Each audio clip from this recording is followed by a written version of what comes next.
Taylor Couch, and I found the collective about a year ago at the coming out service. My faith story began since I was little.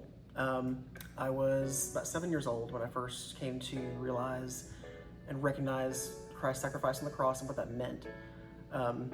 Well, as much as a 7-year-old could understand at that time. I was raised in the Baptist church, so Baptist tradition growing up.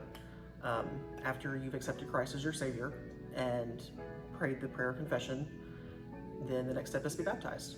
And I do have a memory of, about 7 years old, making that decision, and my grandmother, leading me in the sinner's prayer, where you say, that you believe that Jesus Christ died on the cross and rose 3 days later to redeem the world of sin, and you accept the gift. I understood as much of that as I could at that time.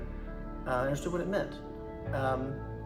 The baptism piece came next, where that was me showing the church that I had made that decision. So I remember going down front during an altar call and deciding to do that I wanted to make that decision.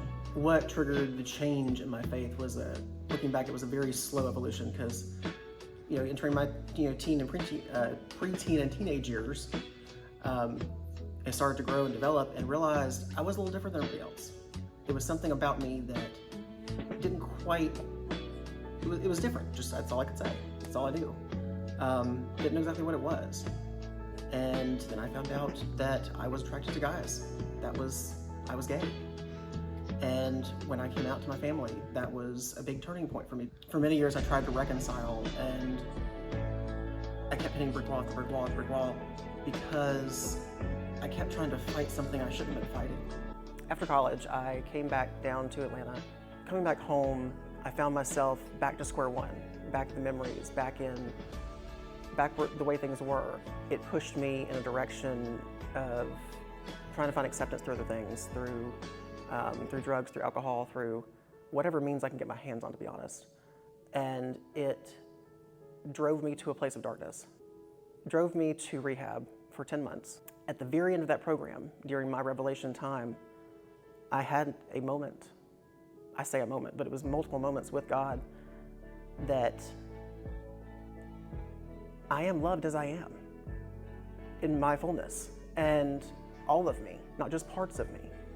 And there is nothing about myself that I need to alter or change to get to that point with God, and to earn, there's nothing to do to earn His love. And it was at that point that I realized I'm good. My first service was the coming out service.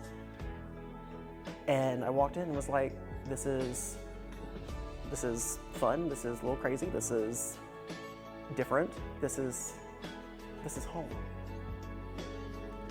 And I think over time, God's just been working in me, and I feel the Spirit's been moving to move me to do this, because at 7 years old, it's one thing, but I want my next 30 years to be different.